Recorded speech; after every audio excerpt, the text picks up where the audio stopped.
Imagine this scene unfolding. It's the Christmas night of 1467, yet the air is devoid of carols.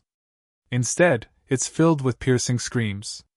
You find yourself standing in the freezing mud of Baia, a town in what is now modern-day Romania, witnessing the King of Hungary desperately fleeing for his life.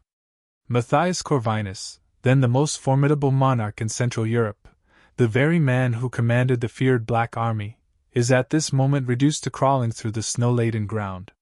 He is not leading a valiant charge. He is bleeding profusely from 3 arrow wounds in his back, being hastily carried on a stretcher by his panic-stricken guards. The town around him has become a raging inferno, its wooden walls collapsing amidst a shower of sparks and embers. The streets are horrifyingly choked with the bodies of knights, many of whom never even had the chance to don their full armor. And the relentless hunter pursuing him is no pagan warlord. It is his own vassal. It is the very man who deliberately set his own city ablaze, solely for the grim satisfaction of watching the king burn. History often venerates Stephen the Great as a saintly defender of the faith. But those who survived that harrowing Christmas massacre knew the unvarnished truth. Stephen was a tactical psychopath, a ruthless pragmatist who grasped one fundamental principle above all else. When you are a small fish trapped in a tank teeming with sharks, you do not adhere to fair play. You obliterate the entire tank. Before we delve deeper into these remarkable, yet largely forgotten, narratives of survival and profound suffering, if you appreciate uncovering the hidden truths embedded within history, please consider hitting that like button and subscribing for more compelling content of this nature. And do share in the comments below where you're currently listening from. I find it genuinely incredible that we can explore these ancient tales together, from myriad corners of the globe, connected across vast expanses of time and space by our shared curiosity about the past. Matthias Corvinus had initially arrived in Moldavia with the firm expectation of a swift surrender, not a bloody massacre. Just weeks prior, he had led a formidable army of 40,000 mercenaries across the treacherous Carpathian Mountains, intending to decisively crush Stephen, an audacious upstart prince who dared to defy him and refused to kneel. The Hungarian battle plan was a textbook example of shock and awe: burn every village, systematically starve the peasantry, and thus compelled the smaller Moldavian army into an open field where his heavy cavalry could operate like a relentless meat grinder. However, Stephen adamantly refused to cooperate with this grim script. He denied Matthias the pitched battle he sought. Instead, he presented him with an utterly desolate wasteland. As the Hungarians advanced deeper into the territory, they discovered only empty granaries and wells deliberately poisoned. Stephen had meticulously evacuated the entire population, leaving the land utterly barren. Slowly but surely, hunger began to gnaw at the discipline and morale of Matthias's formidable troops. By the time they finally reached the town of Baia, the brutal cold was claiming as many lives as the arrows ceaselessly flying from the tree lines. Matthias, confident that the deep winter snows would provide a natural shield, garrisoned his freezing army inside the town. He erroneously assumed Stephen was in full retreat. He was gravely mistaken. Stephen was simply waiting. As darkness descended on December 14th, 12,000 Moldavians silently enveloped the town. They brought no cumbersome siege engines, only a multitude of torches. At Stephen's precise signal, the night exploded into a maelstrom of fire. They ignited the wooden palisades from 3 distinct directions, leaving the 4th path ostensibly open, not as an escape route, but as a meticulously planned killing zone. The inferno spread with terrifying and unforgiving speed. Hungarian soldiers, many of them disoriented from looted wine and sudden sleep, awoke choking on thick, acrid smoke. They stumbled into the burning streets, only to be ruthlessly hacked apart by Moldavian infantry lying in wait within the shadows. Baia's narrow alleys completely neutralized the Hungarian advantages in both sheer numbers and heavy cavalry. A knight on horseback is an unyielding tank in an open field. In a burning, claustrophobic alley, he becomes nothing more than a man trapped inside a metal oven. Stephen, legend has it, rode directly into the swirling flames. Chronicles vividly describe him cutting a path through the utter chaos, relentlessly hunting for Matthias.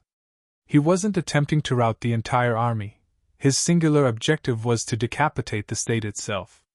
His archers, with deadly precision, spotted the king's royal guard and unleashed a devastating volley of arrows. Matthias was struck 3 times. His bodyguards, amidst the pandemonium, barely managed to drag him out of the inferno, fleeing desperately into the mountains while their less fortunate comrades perished in the blaze behind them. The perceived superpower of Eastern Europe had been utterly shattered in a single, brutal night by a cunning prince commanding a mere fraction of its resources.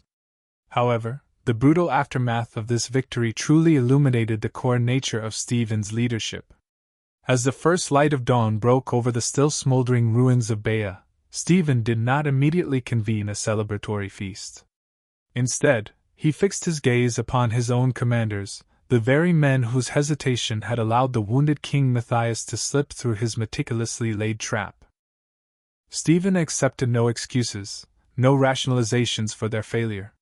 He ordered 20 of his highest-ranking noblemen, powerful boyars who controlled vast estates, to be summarily executed in full view of the assembled troops.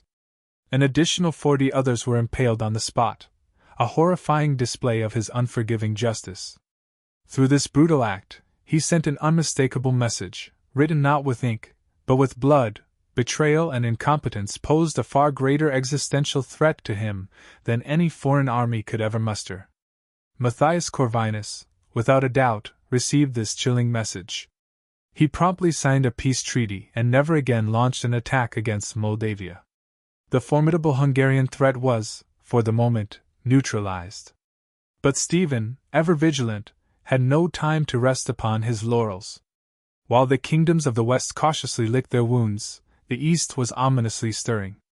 The ascendant Ottoman Empire, under the formidable leadership of Sultan Mehmed II, the man who had famously conquered Constantinople, had been closely observing these events. They perceived a dangerous and unpredictable new player emerging on the regional chessboard. To truly comprehend how Stephen evolved into such a man, a sovereign capable of torching his own towns and executing his most senior generals without a second thought, we must journey further back in time. We must examine the blood that stained his hands long before he ever picked up a sword. We must revisit a fateful wedding feast that devolved into a brutal massacre, and the harrowing flight of 2 orphaned boys, forced to hide in the foreboding shadows of Transylvania. To grasp the profound significance of the fire at Baia, one must first comprehend the chilling story of the blood spilled at Rosini. We must rewind 16 years to an autumn night in October 1451. Stephen was then merely a teenager, neither a king nor a seasoned general. He was simply the son of the reigning prince, Bogdan II. The occasion was meant to be joyous, a grand wedding feast in the picturesque village of Rosini. Wine flowed freely, music filled the air, and fatally, the royal guards had let their vigilance waver, lowering their spears. In the merciless political landscape of the Balkans, such a lapse in security was tantamount to a death sentence. As the festivities swelled to their climax, the hall doors did not merely open for a belated guest. They burst inward with brutal force, revealing an assassin. Petru Aaron, Stephen's own uncle, stormed the hall at the head of a ruthless band of mercenaries. He had not come for a negotiation, but for the crown itself. Before the royal guards could even draw their swords, the lavish hall was transformed into a horrifying slaughterhouse. Stephen, a terrified boy, watched in horror as his father was mercilessly cut down amidst overturned tables and spilled wine. Bogdan, the reigning prince, was ignominiously beheaded right there on the very banquet floor. Amidst the ensuing chaos, the young Stephen, by sheer luck and instinct, managed to slip away into the enveloping darkness of the night. That evening, he lost far more than just his father. He lost his homeland, his rightful inheritance, and irrevocably his innocence. He became a desperate fugitive in his own land, relentlessly hunted by his uncle's men who were determined to extinguish the last legitimate heir to the throne. He fled south, traversing the forbidding mountains into Transylvania and then into Wallachia. And it was in this cold, unforgiving wilderness of exile that destiny dealt its most ironic hand. Stephen found an unlikely refuge with another noble orphan, a young man burdened by a strikingly similar weight of trauma and burning rage. His name was Vlad Dracula.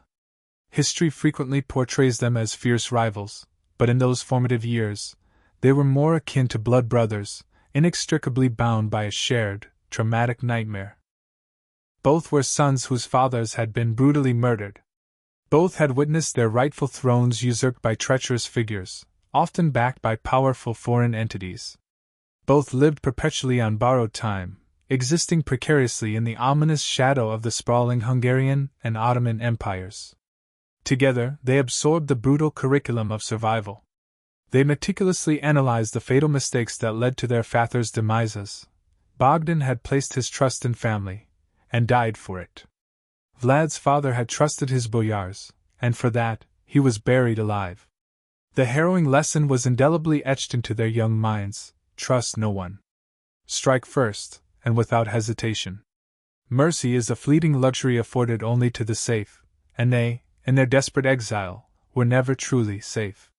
During these crucible years of shared exile, the starkly contrasting dynamic between them profoundly forged the future course of Eastern Europe. Vlad, the elder of the two and more seasoned in the horrors of the Ottoman court where he had once been a hostage, embodied volatile force, pure fire, and unbridled terror. Stephen, by contrast, was the ice, calculating, profoundly observant, and infinitely patient. While Vlad obsessively dreamed of impaling his enemies to cultivate an overwhelming landscape of fear, Stephen began to understand that fear, on its own, was ultimately insufficient. What was truly needed was structure, a resilient framework, a fortress that could never be breached from within. By 1457, the long period of patient waiting had finally ended. Vlad had successfully reclaimed the throne of Wallachia, solidifying his rule as the formidable figure we now remember as the Impaler. He did not, however, forget his former companion and cousin. In a gesture of reciprocal support, he provided Stephen with 6,000 experienced Wallachian soldiers and directed him northward, towards Moldavia. It was time for Stephen to settle his own score. Stephen marched back into his ravaged homeland, no longer a mere boy, but a seasoned warlord. He confronted his treacherous uncle, the usurper Petru Aaron, on the decisive battlefield of Dulgesti. This was far from a mere skirmish; it was a premeditated execution. Stephen's forces utterly shattered the usurper's army. Although Aaron managed to escape and flee into Poland, initiating a decade-long manhunt that Stephen would obsessively pursue, the victory itself was undeniably decisive. At the young age of 24, Stephen the Great was solemnly anointed as Prince of Moldavia. The coronation ceremony was held not in a grand cathedral, but on a windswept field under the open sky, surrounded by the very soldiers who had bled and fought for him. It was a coronation forged in iron and sacrifice, not in opulent gold. But as the crown was placed upon his head, Stephen's piercing gaze swept across the faces of the Moldavian boyars, the very nobility who had once bowed to his father, then shamelessly bowed to his uncle, and were now dutifully bowing to him. He recognized the same men who had passively stood by and watched his father die during that horrific wedding feast. He knew, with absolute certainty, that their loyalty was as ephemeral as the morning mist. He grimly realized that defeating his uncle had been the simpler task. The true, underlying war was only just beginning. It was not, as yet, against the encroaching Hungarians or the formidable Ottomans. It was against the insidious enemy within.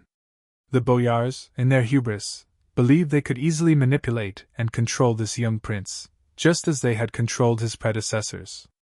They saw him as merely another temporary figure in the endless revolving door of Moldavian politics. They were catastrophically mistaken. They believed they had crowned a pliable puppet. Instead, they had unwittingly crowned a man who had spent 6 long years meticulously planning precisely how to dismantle their power, bone by calcified bone. The orphan of the Balkans had finally returned home, and he had brought with him a sword for everyone. Stephen now sat upon the throne of Moldavia, acutely aware that he was perched precariously atop a powder keg. In the tumultuous 15th century, a prince was often merely a temporary manager, permitted to rule only for as long as he successfully kept the powerful noble families, the boyars, content. If a prince dared to tax them excessively or sought to curtail their entrenched influence, he typically met his end by poison, a dagger, or ignominious exile. Stephen's own father had been brutally murdered precisely because he failed to vigilantly guard his back. Stephen harbored no intention of repeating that fatal mistake. His cousin Vlad had addressed this very problem in Wallachia with spectacular and unforgettable brutality. Vlad famously invited his treacherous nobles to a grand feast, sarcastically inquired how many princes they had survived, and then proceeded to impale the entire lot of them while calmly finishing his own dinner. It was undeniably effective in the short term, but ultimately unstable. It fostered a climate of pure, unadulterated terror that eventually left Vlad isolated, with virtually no one left to effectively administer the country. Stephen, with his characteristic strategic foresight, chose a path that was arguably more perilous in its execution, but infinitely more sustainable in its long-term impact. He didn't merely seek to eliminate traitors. He aimed to fundamentally restructure Moldavian society itself. He initiated a systematic purge, but executed it with the cold, calculated precision of a surgeon rather than the indiscriminate rage of a butcher. He began by systematically seizing the estates of any boyar who displayed even the slightest flicker of disloyalty. Executions were frequent and brutal, but they were invariably followed by a strategic redistribution of assets. He stripped land and power from the old, entrenched families who felt inherently entitled to rule, and he bestowed it upon a new class of men. He called them the Vitaiji, or the Braves. These were not high-born aristocrats. They were lesser nobles, free peasants, and soldiers who had distinguished themselves through valor in battle. Stephen offered them a straightforward, compelling deal: fight for me, bleed for me, and in return, I will grant you land, elevated status, and a meaningful voice in the realm.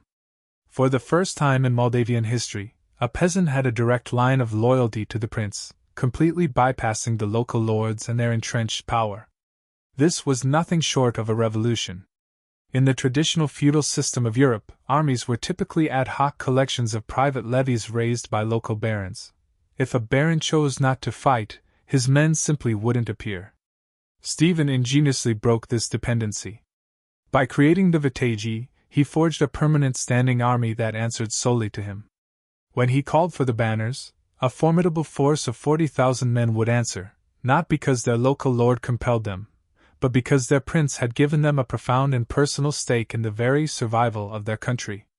To irrevocably secure this revolutionary new order, Stephen then turned his astute attention to the strategic deployment of stone and mortar.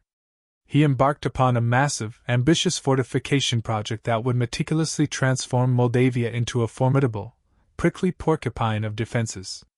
The undisputed crown jewel of this endeavor was the magnificent citadel of Suceava. He didn't merely patch up ancient, crumbling walls. He expertly engineered a state-of-the-art fortress specifically designed to withstand the brutal onslaught of the new god of war, gunpowder artillery. He dramatically thickened its walls, deepened its protective moats, and constructed sophisticated firing platforms capable of mounting heavy cannons. Suceava thus became the tangible, physical embodiment of his entire reign, unyielding, grimly determined, and built for permanence. He painstakingly stockpiled it with vast quantities of grain, an arsenal of weapons, and a treasury of gold. This formidable construction sent an unambiguous signal, both to his resentful internal enemies and his ambitious external neighbors. The era of weak, easily pliable Moldavian princes was definitively over. However, such a profound consolidation of power inevitably came at a steep price. The old, aristocratic boyar families seethed with impotent resentment in silence. They secretly dispatched letters and emissaries to Hungary, to Poland, and even to the encroaching Ottomans, desperately pleading for anyone to depose this tyrant. But Stephen, with his innate cunning, was always at least one step ahead. He meticulously established an extensive and efficient spy network that infiltrated and permeated every royal court and noble household in the entire region. He knew precisely who was whispering against him, often before they had even finished uttering their conspiratorial sentences. By the early 1460s, Stephen had accomplished what many deemed utterly impossible. He had effectively pacified the internal chaos that had long plagued his country. He commanded a fiercely loyal army, possessed a burgeoning treasury, and occupied a throne now seemingly secure. Yet, true stability in the volatile Balkans is an exceptionally fleeting luxury. Just as he completed the arduous task of securing his own house, the entire neighborhood began to erupt in flames. South of Moldavia's border, in Wallachia, his cousin Vlad Dracula was picking a fight that he demonstrably could not win. Vlad had defiantly ceased paying tribute to the formidable Ottoman Sultan and had embarked upon his notorious campaign of terror against the Turks. The Ottoman response was not only inevitable but promised to be massive and devastating. Stephen observed this rapidly gathering storm with a cool, calculating eye. He undoubtedly owed Vlad a debt for the crucial assistance provided years ago in regaining his throne. The traditional code of honor might have dictated that he should ride south and stand shoulder to shoulder with his cousin against the impending Islamic invasion. But Stephen was emphatically not a chivalrous knight from a romance novel. He was a ruthless practitioner of realpolitik. He carefully weighed Vlad's reckless and ultimately suicidal provocation of the Sultan against the precarious, newly constructed fragility of his own state. He then made a decision that continues to sharply divide historians to this very day. When the critical moment arrived to choose between saving his former friend and preserving his hard-won country, Stephen did not merely hesitate. He drew his sword, not to ride to Vlad's aid, but to turn his gaze toward a strategic prize that would send shockwaves throughout the Christian world. History, as a narrative, often cherishes a good team-up. We are naturally inclined to believe that Stephen the Great and Vlad Dracula, those two iconic champions of Christendom, would have stood defiantly back-to-back, heroically fending off the encroaching Ottoman hordes. But history, unlike our comforting narratives, is not a Marvel movie. In 1462, the complex relationship between these two powerful cousins did not culminate in a steadfast brotherhood of steel. It ended, instead, in a chilling tableau of blood and ruthless calculation. To fully comprehend why, we must delve into the fundamental differences in their operational methods. If Vlad Dracula was akin to a brutal butcher, wielding fear like a blunt, heavy cleaver to savagely hack away at his multitude of enemies, then Stephen was undoubtedly a meticulous surgeon. A butcher creates a gruesome mess primarily to make a visceral point.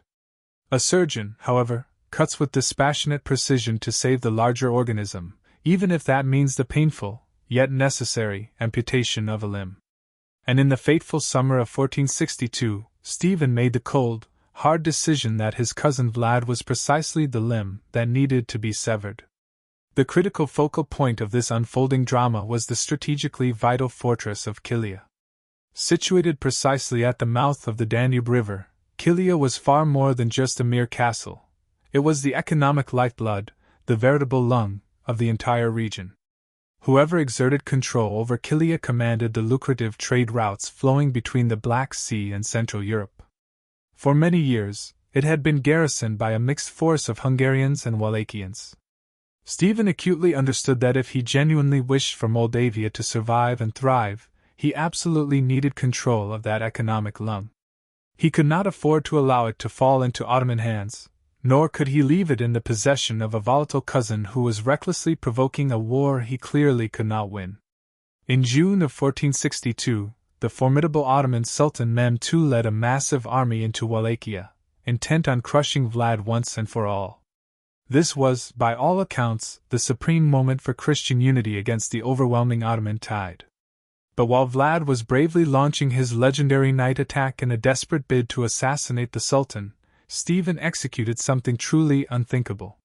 He marched his army directly to Kilia, not to reinforce or assist Vlad, but to seize the fortress from him. It was an exceptionally cold, utterly calculated maneuver. While Vlad fought desperately for his very life in the south, Stephen was simultaneously laying siege to his garrisons in the north. He was, in essence, opening a devastating second front against his own purported ally. During this siege, Stephen himself was shot in the ankle, a painful wound that would never fully heal, one that would plague him with chronic agony for the remainder of his life, serving as a constant, physical reminder of his calculated betrayal. But the surgeon, Stephen, knew precisely what he was doing. He relentlessly besieged the fortress for 8 grueling days, bombarding it with such intensity that the Hungarian and Wallachian defenders eventually had no choice but to surrender. He had successfully seized Kilia. From a purely sentimental perspective, it was an undeniable stab in the back. But from a cold, strategic standpoint, it was an absolute masterstroke. By capturing Kilia, Stephen not only secured Moldavia's vital economy but also effectively sealed off the Danube delta to the Ottoman navy, denying them a crucial naval access point. He knew, with grim certainty, that Vlad was utterly doomed. Vlad's brutal terror tactics had deeply alienated his own nobles, and he had failed to garner any meaningful international support. Stephen calculated correctly that it was far better for Moldavia to firmly hold the strategic keys to the Danube than to allow them to sink with Vlad's foundering ship. And sink it did. Shortly thereafter, Vlad was forced to flee to Hungary, where he was imprisoned, not by the Turks, but ironically by King Matthias Corvinus, the very man Stephen himself had recently humiliated at Baia. In Vlad's place, the Ottomans installed his younger brother, Radu the Handsome. Radu was the antithesis of Vlad, soft, pliable, and utterly loyal to the Sultan. Wallachia had fallen. It was now, in all but name, an Ottoman province. Stephen stood alone. The Bull of Moldavia was now the last bastion of independent power in the immediate region. He had his impregnable fortress. He had his vital trade route. And he had his formidable army. But he had, critically, lost his crucial buffer zone. There was no longer a wild dragon in the south to divert and distract the overwhelming might of the Ottomans. The path to Moldavia was now wide open, clear, and dangerously exposed. Stephen dedicated the next decade to relentless preparation. He knew, with absolute certainty, that the heavy bill for Kilia would eventually come due. In a direct challenge that audaciously echoed Vlad's earlier defiance, he ceased paying the annual tribute to the Sultan. But unlike Vlad, Stephen's strategy did not solely rely on terror and gruesome impalements. He placed his trust in the steadfast Vitaji, his loyal peasant army, and the meticulously restored and expanded network of fortresses he had painstakingly built across his land. In 1474, the inevitable summons arrived. Mehmed II, the conqueror of Constantinople, the man who had brought mighty empires to their knees, had grown utterly weary of this insolent Moldavian prince. He no longer simply demanded tribute, he demanded Moldavia itself. He dispatched a colossal army of 120,000 men, arguably the most powerful military force on the planet at that time, north towards the Danube. The surgeon had carefully excised the butcher to save the patient. Now Stephen would have to prove he could survive the massive infection that inevitably followed. The storm was no longer merely gathering, it had arrived, and it was hurtling directly towards a treacherous, muddy plain near a small town called Vaslui. By 1474, the seemingly infinite patience of Mehmed II had been completely exhausted.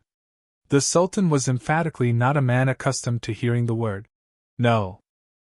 He was Vlad the Conqueror, the formidable figure who had famously smashed the impenetrable walls of Constantinople with his revolutionary cannon fire and transformed the Grand Hagia Sophia into a mosque. Emperors and kings across Europe eagerly kissed his ring in deference. Yet, high up in the misty, forested lands of the north, a seemingly minor prince audaciously refused to pay his due. Stephen had defiantly ceased paying the annual tribute of 2,000 gold ducats. This was not, fundamentally, about the money. The Ottoman treasury was already overflowing with wealth. It was about absolute submission. To Mehmed, Stephen's blatant defiance was a dangerous spark, one that threatened to ignite widespread rebellions across the restive Balkans. The Sultan thus resolved to decisively stomp out this nascent rebellion. He did not come himself, not yet. Instead, he dispatched his most trusted general, Hatem Suleiman Pasha, the eunuch. Suleiman was entrusted with a force that, even by modern standards, defies comprehension for the medieval era, 120,000 men. To place that into stark perspective, the entire population of London at the time barely exceeded 50,000. This was not merely an army, it was a vast, migrating nation comprising soldiers, camp followers, heavy artillery, and countless livestock. It included the elite Janissaries, Christian children rigorously raised as fanatical Muslim warriors, and the terrifyingly effective Sipahi cavalry. Their orders were explicit and ruthless: crush Stephen, install a pliable puppet ruler, and transform Moldavia into a crucial stepping stone for the impending invasions of Poland and Hungary. Against this overwhelming tidal wave, Stephen could, at best, muster perhaps 40,000 men. And the vast majority of these were not professional soldiers. They were the Rosiori, free peasants armed with rudimentary spears, axes, and bows. On paper, it was undeniably a suicide mission, facing 3-to-1 odds against the most expertly trained war machine on the planet. But Stephen possessed a crucial piece of knowledge that Suleiman fatally ignored: the calendar. The Ottomans had initiated their invasion in late 1474. Winter was inexorably closing in. Stephen gazed at the heavy, gray sky and the freezing, treacherous mud, and he made the decisive choice to weaponize the very landscape itself. He issued a command that sent a profound shudder through his own people. Leave nothing for the enemy. This was the scorched-earth strategy taken to its most absolute and devastating extreme. As the colossal Ottoman column laboriously lumbered northward, they encountered a haunting, desolate ghost world. Villages stood abandoned, silent and empty. Granaries lay stripped bare. Wells were deliberately choked with decaying animal carcasses or lethally poisoned. The Moldavians, following their prince's grim directive, had driven their cattle away and vanished, disappearing utterly into the deep, impenetrable forests and rugged mountains. Imagine, for a moment, being an Ottoman soldier in that advance. You are marching hundreds of miles from the familiarity of home. The temperature is plummeting relentlessly below freezing. You are perpetually hungry, yet there is absolutely no food to forage. You are parched with thirst, but the available water is contaminated and lethal. And chillingly, you are constantly aware of being watched. Stephen did not engage them in a direct, open battle, not yet. Instead, he employed relentless hit-and-run tactics. His light cavalry would explosively burst from the tree lines, unleash a devastating volley of arrows into the vulnerable Ottoman flanks, and then vanish as swiftly as they appeared, long before the heavy Sipahis could even mount their horses in retaliation. They systematically targeted the crucial supply wagons. They mercilessly picked off stragglers. They transformed the very act of marching into a slow, agonizing, bleeding ulcer. Suleiman Pasha, however, pressed onward, his resolve fueled by a potent mix of arrogance and the Sultan's unyielding orders. He firmly believed that if he could just force Stephen into a decisive, stand-up fight, his superior numbers and overwhelming firepower would inevitably win the day. He marched his starving, freezing, and increasingly demoralized army deeper into the cunningly laid trap, setting his sights on the Moldavian capital, Suceava. He remained blissfully unaware that Stephen was not merely harassing him, he was expertly hurting him. The Moldavian prince had chosen his battlefield weeks in advance with meticulous care. He had selected a narrow, marshy valley near the town of Vaslui, a place where the overwhelming Ottoman numbers would count for absolutely nothing, where the treacherous mud would swallow their heavy cannons whole, and where the dense, impenetrable fog would utterly blind their commanders. By January 1475, the stage was perfectly set. The Ottoman army, utterly exhausted and profoundly demoralized, stumbled blindly into the misty valley. Waiting for them in the gloom was Stephen, his resilient peasant army, and a tactical plan so audacious and brilliantly executed that it remains a subject of intense study in military academies to this very day. The surgeon was finally ready to operate. On the frigid morning of January 10, 1475, the sun did not grace the Vaslui Valley with its presence. It was utterly choked out by a fog so incredibly thick that a man could not even discern the tip of his own spear. Suleiman Pasha, confidently commanding the colossal 120,000-strong Ottoman juggernaut, remained resolute. Despite the gnawing hunger and the biting cold, he firmly believed that his sheer numerical superiority would effortlessly crush the Moldavian resistance. He gave the order for his troops to advance forward across the narrow high bridge, funneling them deeper into the constricted, marshy valley. He was convinced he was marching onto a decisive battlefield. In grim reality, he was marching headlong into a meticulously crafted kill box. The ground beneath the valley was a treacherous, deceptive horror. The recent winter thaw had transformed the marshland into a viscous, freezing soup of mud. As the heavy Ottoman cavalry, the Sipahis, charged forward with their usual thunderous momentum, their horses did not gallop. They immediately sank. The very pride of the Sultan's formidable army was instantly immobilized, flailing desperately in the thick, sucking muck, utterly unable to maneuver or deliver their devastating charges. Then, the oppressive silence of the fog was violently shattered. Stephen had strategically positioned his meticulously acquired artillery, his cannons, on the surrounding hills. They fired blindly into the swirling mist, but the target below was so incredibly dense, so packed with Ottoman soldiers, that they simply could not miss. Cannonballs tore devastatingly through the tightly packed ranks of the elite Janissaries, yet this cannon fire was merely the ominous opening note of Stephen's grand symphony of destruction. The true stroke of tactical genius originated from the dense forest. Stephen had ordered his skilled musicians, buglers and drummers, to hide deep within the woods, far off to the side of the main battlefield. At his precise signal, they erupted into a cacophony of sound. Thousands of bugles blasted a piercing signal for a charge, while drums thundered relentlessly through the trees. To the Ottoman commanders, disoriented and utterly bewildered by the pervasive fog and the escalating chaos, it sounded unmistakably as if a massive, fresh army was suddenly attacking their vulnerable flank. Suleiman Pasha, gripped by panic, hastily ordered his troops to turn and confront this invisible, phantom threat. But there was no army in the woods. There was only a chilling, auditory illusion. As the vast Ottoman lines twisted in disoriented confusion, unwittingly exposing their vulnerable backs to the valley, Stephen unleashed the devastating real blow. His heavy infantry and determined peasant soldiers, who had been waiting in utter silence within the mist, surged forward in a ferocious charge. They did not fight with the elegant grace of fencers.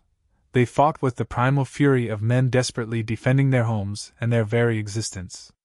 They wielded long, fearsome axes and wickedly sharp scythes, crude, yet lethally effective weapons specifically designed to dismount armored knights and hack through even the thickest plate armor. The result was an unmitigated massacre. The Ottoman army, the very conquerors of Constantinople, dissolved into a panicked, self-destructive mob. They trampled each other mercilessly in the mud in their desperate attempts to escape. The narrow bridge they had crossed became a horrific bottleneck of death.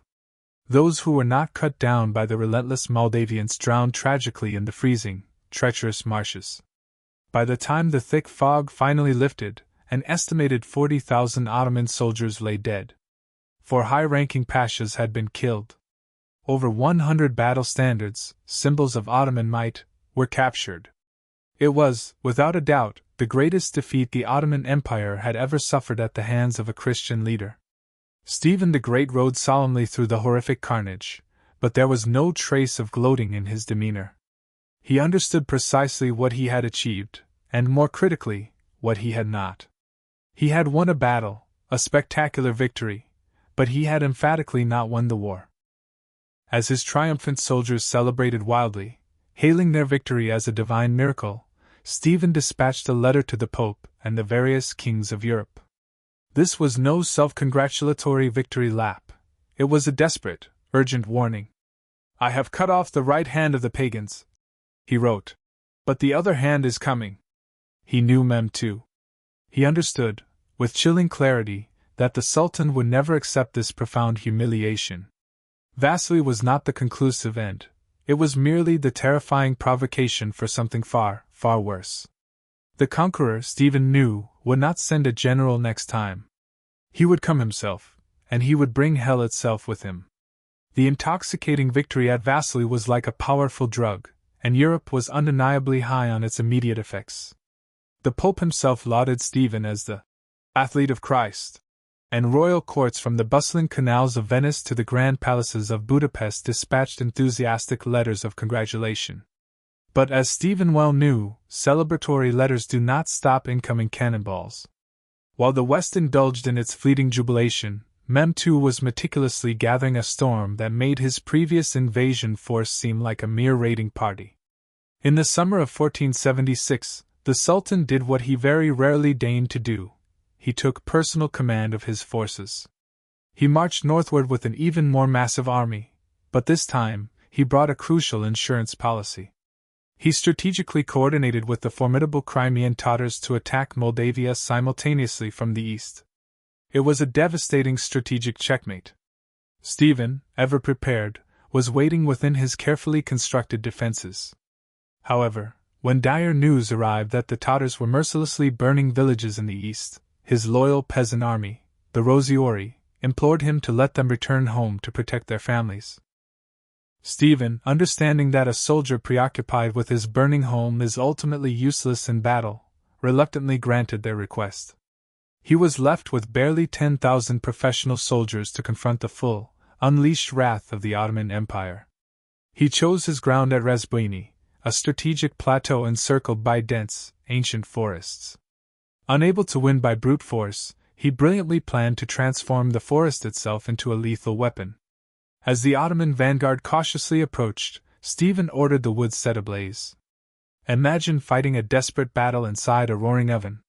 The Janissaries grimly advanced through thick, acrid smoke and falling, burning timber, choking and blinded by the inferno. For grueling hours, the small Moldavian force valiantly held the line, fighting with the savage fury of demons in the burning undergrowth. But the sheer, overwhelming weight of Ottoman numbers proved undeniable. Mehmed II, observing his elite troops beginning to falter, personally hurled his imperial guard into the desperate fray. The colossal Ottoman wave ultimately broke over the valiant Moldavian shield wall. Stephen's army was not merely defeated, it was utterly annihilated. The slaughter was so extensive and horrific that the battlefield was subsequently named Valia Alba, the White Valley, because for many years afterward, the ground remained starkly carpeted with the sun-bleached bones of the dead. Stephen himself managed to escape, but he was, for all intents and purposes, a broken man. His army was gone. His country was overrun. The Sultan was relentlessly marching on his capital. This was precisely the juncture where most kings would have either surrendered outright or ignominiously fled into exile. And here, we encounter one of the most enduring and powerful legends in all of Romanian history. It is a tale recounted in every classroom, a foundational narrative. And while the precise details may blur between verifiable fact and cherished folklore, its emotional truth profoundly defines the nation. The story posits that a wounded, utterly exhausted Stephen rode desperately to the citadel of Niemt, where his revered mother was residing. He knocked frantically on the gate, desperate for refuge, yearning for comfort. But the gate did not open. His mother appeared instead on the ramparts above. She looked down at her son, the defeated king, the hunted fugitive, and she sternly refused to let him in. "I am the mother of a winner, not a coward," she is famously said to have cried out. "Go back, gather what men you can, die for your country, or return victorious, but do not come in here to hide." Whether she actually uttered those exact words is perhaps less significant than the profound impact of Stephen's subsequent actions. He did not break. He stoically turned his horse around. He rode back into the foreboding mountains. He meticulously gathered the scattered survivors. He rallied the resilient peasants who had, by then, returned from valiantly fighting off the Tatars. He essentially transformed himself into a relentless, elusive ghost. Meanwhile, Mehmed was beginning to discover that conquering the land was an entirely different proposition from conquering the spirit of its people. He marched triumphantly to the citadel of Suceava, fully expecting it to immediately surrender. Instead, it fired cannons at him defiantly. He marched on to Niemt. Its gates remained stubbornly shut. His vast, increasingly hungry army began to waste away. Stephen's scorched-earth tactics were proving devastatingly effective once again. Plague broke out with terrifying speed in the Ottoman camp. Mehmed II, the very man who had famously toppled Constantinople, found himself stranded in a desolate, burnt land, swatting at incessant flies, watching his supposedly invincible army dissolve from debilitating disease and pervasive starvation. He had undeniably won the battle at Valia Alba, the White Valley, but he was now decisively losing the war against the indomitable Moldavian spirit. In August 1476, with his critical supply lines stretched to their absolute breaking point, and his men dying rapidly from dysentery, the Sultan reluctantly ordered a full retreat. He had successfully burned the villages, but he had utterly failed to break the prince. Stephen emerged from the mountains, not as a conquering hero, but as a resolute survivor. He walked through the grim expanse of the White Valley, gazed upon the bones of his fallen friends, and swore a solemn oath that he would rebuild. But even as the Ottomans retreated, a new, insidious threat manifested. It did not originate from the pagan south. It came, shockingly, from the Christian north. Poland, observing Moldavia in its weakened and bleeding state, decided it was the opportune moment to claim a piece of the valuable pie. By the 1490s, Stephen, by the harsh standards of the medieval era, was truly an old man. He had endured 40 arduous years in the saddle, his hair now streaked with gray, his face deeply lined with the relentless stress of perpetual survival. And the wound on his leg, sustained during the fateful siege of Kilia in his youth, had festered into a chronic, agonizing torment. He had undeniably earned a well-deserved rest. He had earned the profound gratitude of a Christian Europe he had so fiercely defended. Instead, he was met with an unprovoked invasion force, from his supposed allies. In 1497, King John Albert of Poland amassed a massive army. Officially, he declared a grand crusade against the Ottomans, ostensibly to retake the lost Black Sea ports. Stephen, initially cautious, prepared to offer his assistance. But as the Polish army crossed the Moldavian border, they did not march southward toward the Turks. They marched directly for Suceava, Stephen's capital. The deceptive mask had slipped entirely. John Albert had no true intention of fighting the Sultan. He brazenly intended to depose Stephen and replace him with his own younger brother, Sigismund. It was a naked, cynical power grab, cloaked in the sanctimonious flag of a crusade. The very shield of Christendom was being ruthlessly attacked from behind by the very people Stephen had spent a lifetime protecting. But John Albert made a fatal miscalculation. He erroneously assumed that the old lion had finally lost his teeth. He laid siege to Suceava, relentlessly pounding its formidable walls for 3 grueling weeks. But Stephen had meticulously spent decades transforming that citadel into an utterly impenetrable nut. The Polish cannonballs merely bounced harmlessly off the reinforced walls. And just as at Vaslui, the Polish supply lines began to mysteriously vanish, systematically cut by relentless Moldavian raiders. Realizing his ill-conceived crusade was rapidly devolving into an unmitigated disaster, John Albert negotiated a truce, seeking to retreat safely back to Poland. Stephen agreed, but on one crucial condition: the Polish army must return the way they came, through the devastated, mud-choked roads they had already ruined, not through the fresh, untouched lands of the north. John Albert agreed. Then, with characteristic arrogance, he promptly broke his word. He marched his army instead into the rich, densely wooded territory of the Kosman forest. Stephen was waiting. On October 26, 1497, the formidable Polish heavy cavalry, the very pride of their aristocracy, advanced into the narrow, winding ravines of the Kosman forest. The ancient, towering trees created an oppressive tunnel of gloom above them. Suddenly, with a deafening roar, the forest itself seemed to collapse. Stephen had meticulously ordered his men to cut the trunks of the massive beech trees almost entirely through, cleverly concealing these strategic cuts with moss and fallen leaves. As the unsuspecting Poles passed beneath, the Moldavians unleashed their trap, pushing the precariously balanced trees over. A terrifying domino effect of timber crashed down onto the unsuspecting column. Horses were crushed instantly, knights were pinned beneath colossal logs, their elaborate formation utterly shattered before a single arrow had even been fired. Then the peasants, the true heart of Stephen's army, attacked. This was not a conventional battle, it was an absolute riot.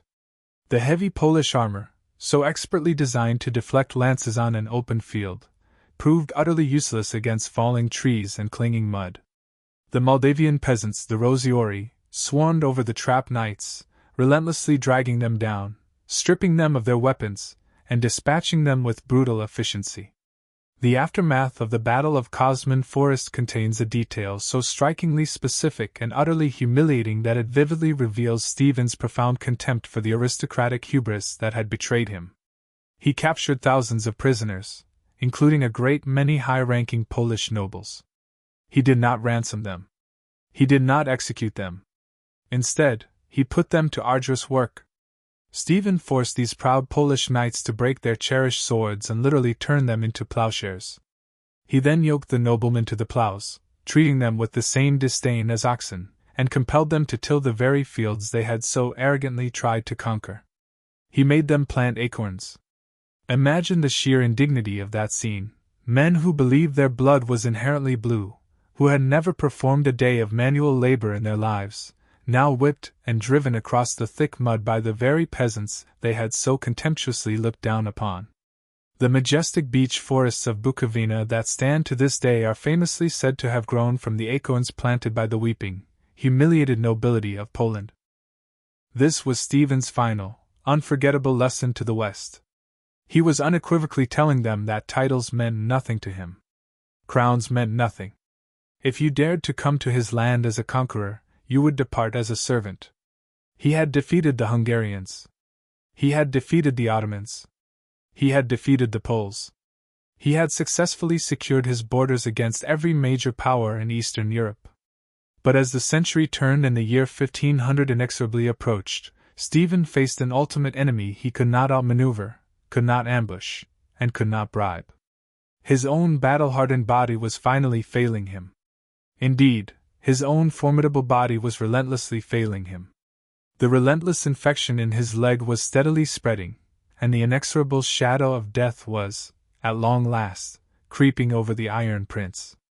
If you journey to the Bukovina region of Romania today, you will discover something truly remarkable.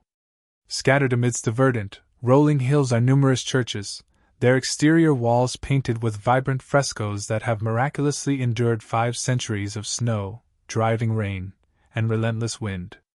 The most renowned among them is Vornet Monastery, famous for a shade of blue so singular and captivating that art historians still refer to it simply as Vornet blue.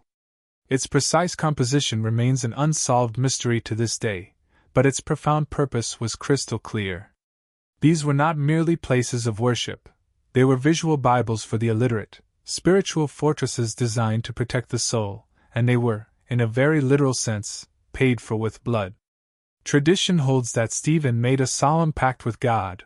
For every single victory achieved on the battlefield, he would commission the construction of a monastery. By the end of his extraordinary life, he had fought an astonishing 47 battles and, true to his vow, had built 44 churches. It is a truly staggering ratio, a testament to his fervent devotion and enduring legacy. No other monarch in European history has left such a dense and pervasive physical legacy, born either of their profound gratitude or perhaps their deep-seated guilt. Stephen profoundly understood that armies would eventually perish, walls would inevitably crumble, and kingdoms would ultimately fall. But culture, particularly the bedrock of faith, could, if properly cultivated, survive even the most brutal occupation. By strategically planting these fortified monasteries across the length and breadth of his land, he was, in essence, creating a vital backup drive for the Moldavian identity. He knew the Ottomans might, in time, conquer the land itself, but he was fiercely determined to ensure they could never conquer the indomitable soul of his people. But while his formidable legacy of stone and faith stood strong and unyielding, his physical body was, quite literally, rotting away. The severe wound he had received in his ankle during the siege of Kilia in 1462, that very campaign where he strategically betrayed Vlad Dracula, had never truly healed. For 40 long years, it had remained a persistent, dull ache. Now, in the early 1500s, it escalated into a life-threatening crisis. The virulent infection relentlessly spread. Stephen, the man who could once effortlessly outride and outfight men half his age, was now tragically confined to a litter or a carriage. He summoned the finest doctors that money could possibly procure. Physicians arrived from the bustling trade centers of Venice, the wealthy port of Genoa, and the erudite city of Nuremberg. Their methods, however, were often little more than medieval torture cunningly disguised as medicine. Historical records suggest they desperately attempted to burn the infection out with searing red-hot irons. They repeatedly cauterized the wound in a futile effort to halt the relentless progression of gangrene. Imagine the sheer, unyielding iron discipline required to effectively rule an entire country while simultaneously enduring that unimaginable level of agony. He received foreign ambassadors while his leg throbbed with a burning fire. He dictated urgent letters to the Pope while utterly unable to stand. He meticulously planned the defense of his sprawling borders even while confined to his bed. The pain must have been truly excruciating, a constant, agonizing reminder of the violent and unforgiving path he had deliberately chosen. In these final, arduous years, the athlete of Christ began, with characteristic foresight, to prepare for his inevitable end. He increasingly retired to the serenity of Pudna Monastery, his very first and most cherished foundation. He was not, however, retreating into hiding. He was, with his characteristic strategic acuity, intently assessing the future. He meticulously studied the political map of Europe, and clearly discerned the harsh realities his successors would inevitably face. Hungary was visibly weakening. Poland proved consistently treacherous. The West remained largely indifferent to the plight of the East. And the formidable Ottoman Empire was only growing more powerful, more aggressive. The golden apple of Europe, as it was sometimes called, was ripening ominously for the Sultan's taking. Stephen grimly realized that the era of total, unyielding resistance was rapidly drawing to a close. He had valiantly held the gate closed for nearly half a century, thereby buying Europe precious, invaluable time. But he knew, with chilling certainty, that after he was gone, that gate would inevitably burst open. His son Bogdan III was a capable man, certainly, but he was not Stephen. No one truly was. So, on his deathbed, the old strategist made one final, astonishing calculation. He summoned his closest advisers and his son to his side. He did not instruct them to fight to the last man. He did not tell them to die for fleeting glory. Instead, he imparted advice that seemed to utterly contradict his entire life's work, his very essence. He told them, unequivocally, to surrender. On July 2, 1504, the somber bells of Pudna Monastery began to toll, their mournful sound rippling out across the valleys, carried from village to village until the entire Principality of Moldavia fell silent in collective grief. The Iron Prince was dead. But before he drew his very last breath, Stephen had bequeathed to his son, Bogdan III, instructions that utterly stunned his court. He advised his son to forge a lasting peace with the Sultan. He advised him, explicitly, to accept Ottoman suzerainty. To the casual observer, this might appear as a profound failure, as if the old man, after decades of defiance, had finally broken. But a closer examination reveals the truth. This was Stephen's ultimate masterstroke, his final, brilliant calculation. He had grimly realized that Moldavia was simply too small, too resource-constrained, to perpetually fight the vast Ottoman Empire. The ultimate goal had never been to completely destroy the empire. The paramount goal was to ensure the survival of Moldavia itself. Stephen had fought relentlessly for 47 years, not to completely prevent contact with the Ottomans, but to meticulously dictate the precise terms of that inevitable contact. Because of the profound terror he had inflicted upon the Turkish armies at Vaslui, at Valia Alba, and in countless other brutal skirmishes, the Sultans held a deep, grudging respect for him. They genuinely feared him. So, when Moldavia finally submitted, it did not do so as a conquered province. It did not become a pashalik, directly ruled by a Turkish governor. Crucially, it remained a sovereign principality. It retained its own distinct laws, its own army, its own church, and its own line of princes. The Ottomans were expressly forbidden from building mosques on Moldavian soil. They were forbidden from owning land within its borders. All the Sultan received was a modest bag of gold once a year and a ceremonial promise of loyalty. Stephen had, in essence, purchased his country's autonomy with the rivers of his enemy's blood. He ensured that while the political map might eventually be painted Ottoman green, the indomitable heart of the country remained vibrantly Moldavian red.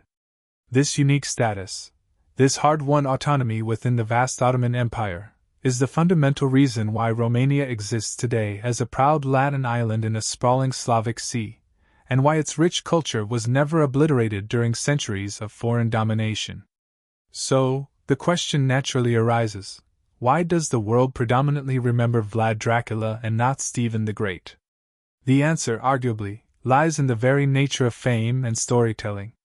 Vlad has become a global icon precisely because he embodies the archetype of a monster. He fits perfectly into our collective nightmares, a chilling caricature of bloodlust that Bram Stoker could effortlessly twist into the terrifying figure of a vampire. He is a great story because he is fundamentally simple, distilled to primal elements: fear, blood, impaling stakes. Stephen, by contrast, is far more difficult to neatly classify. He is not a monster. He is a monarch, a complex ruler. Yes, he burned towns to achieve his objectives. Yes, he executed traitors with ruthless efficiency. Yes, he strategically betrayed his own cousin. But he also built magnificent churches, meticulously protected his peasantry, and skillfully negotiated vital treaties. He was a deeply complex, often contradictory human being who willingly shouldered the immense weight of an entire civilization. He doesn't fit cleanly into a sensational horror novel. He belongs, unequivocally, in the pantheon of history's greatest statesmen. Vlad fought primarily for revenge. Stephen fought, with every fiber of his being, for tomorrow, for the future of his people. Today, if you visit the serene Putna Monastery, you can stand before his tomb. It is crafted from simple, elegant white marble. There are no gruesome spikes, no grim legends of undead walkers clinging to its stones. There is merely a humble yet profound inscription: "For the most glorious prince." History possesses a curious way of filtering out the ephemeral noise, leaving only the profound echoes. The once mighty Ottoman Empire has long since fallen. The Kingdom of Poland is gone from the map of power. The Kingdom of Hungary was fractured and partitioned. But Moldavia, the resilient core of modern Romania, survived. It survived because one man, over 500 years ago, was willing to embody the role of the surgeon. He was willing to cut, to burn, and to fight with relentless ferocity to keep the patient, his nation, alive. Stephen the Great didn't merely hold the line against overwhelming odds. He meticulously drew it. And he drew it in iron, etched so deeply into the very fabric of his land that not even 5 centuries of relentless wind and devastating war could ever wash it away. So, the next time you hear the evocative name Dracula, perhaps remember the steadfast cousin who stood, not in the spotlight of infamy, but strategically in the shadows.